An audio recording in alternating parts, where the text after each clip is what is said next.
যেমন বাড়ি থেকে ঘর থেকে বাইরে হয়েছেন, আপনার একের একটা দোয়া আছে, মুনাজাত দোয়া, মুনাজাত দোয়া, প্রার্থনা চাওয়া, এটি একই জিনিস, একই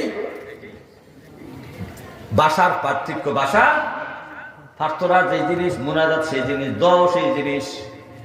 কিছু কিছু দোয়ার সময় হাত উঠানো লাগে না, যেমন ঘর থেকে বাইরে হইবেন বিসমিল্লাহ তাওয়াক্কালতু আলাল্লাহ লা হাওলা ওয়ালা কুওয়াতা ইল্লা বিল্লাহিল আলিয়্যিল আযীম, ঘর থেকে বাইরে হওয়ার সময় দোয়া পড়বে, এখানে মুনাজাত হাত তোলা লাগবে না। কিন্তু নামাজের সালাম ফিরানোর পর হাত উঠাইয়া মুনাজাত করা লাগে, এই কারণে নবীজি মাঝে মাঝে হাত উঠাই মুনাজাত করতেন। কিন্তু আজকে যারা হাত উঠানোর বিপক্ষে কথা বলেন, আরে মিয়া এই কথা বলেন যে নবী মাঝে মাঝে হাত উঠাইতেন, মাঝে মাঝে হাত উঠাইতেন না, কিন্তু আপনি মুনাজাতের বিপক্ষে সরাসরি কথা বলেন, এটা আপনার ঠিক হচ্ছে না। তারা দলিল দেখায় নবীজি সালাম ফিরিয়ে দোয়া পড়তেন, বিভিন্ন দোয়া পড়তেন, বিসমিল্লাহিল্লাযী লা ইয়াদুররু মা ইসমিহি শাইউন ফিল আরদ ওয়ালা ফিস সামাই ওয়া হুয়াস সামিউল আলীম, আউযু বিকালিমাতিল্লাহি তাম্মাতি মিন শাররি মা খালাক, লা ইলাহা ইল্লাল্লাহু ওয়াহদাহু লা শারীকা লাহু, লাহুল মুলকু ওয়া লাহুল হামদু ইউহয়ি ওয়া ইউমীতু ওয়া হুয়া আলা কুল্লি শাইইন কাদির। এইভাবে অনেক দোয়া পড়তেন নবীজি। এই দোয়া ফরজ তো ফরজ নয়, ওয়াজিব নয়।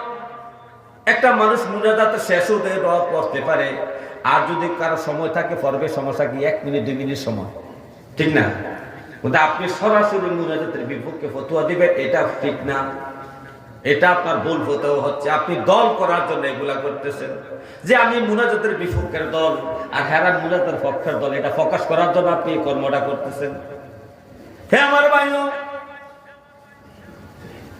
আল্লাহর কাছে চাইতে যেইভাবে চাইলে আল্লাহ খুশি হইবে ওইভাবে আপনি চাইবেন। আল্লাহর কাছে হাত উঠাইয়া এভাবে সরাই আল্লাহর কাছে চাইলে হবে না, নিজেকে ছোট মনে কাই মনোবাক্যে মুনাজাত করবেন। হে আমার ভাই,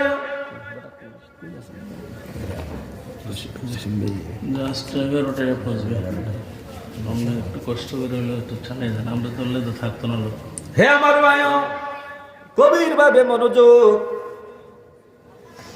যে কথা বলতেছিলাম, নামাজ শ্রেষ্ঠ ইবাদত, তাহলে মুনাজাত নামাজের মধ্যেই আছে, নামাজ মুনাজাত নামাজের মধ্যেই আছে।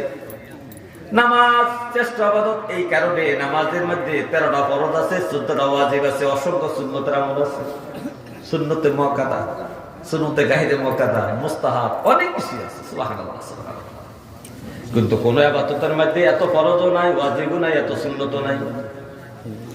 হে আমার ভাইও, একটা সূক্ষ্ম মাসলা বুঝে যান। আকিমুস সালাত ওয়া আতুজ যাকাত,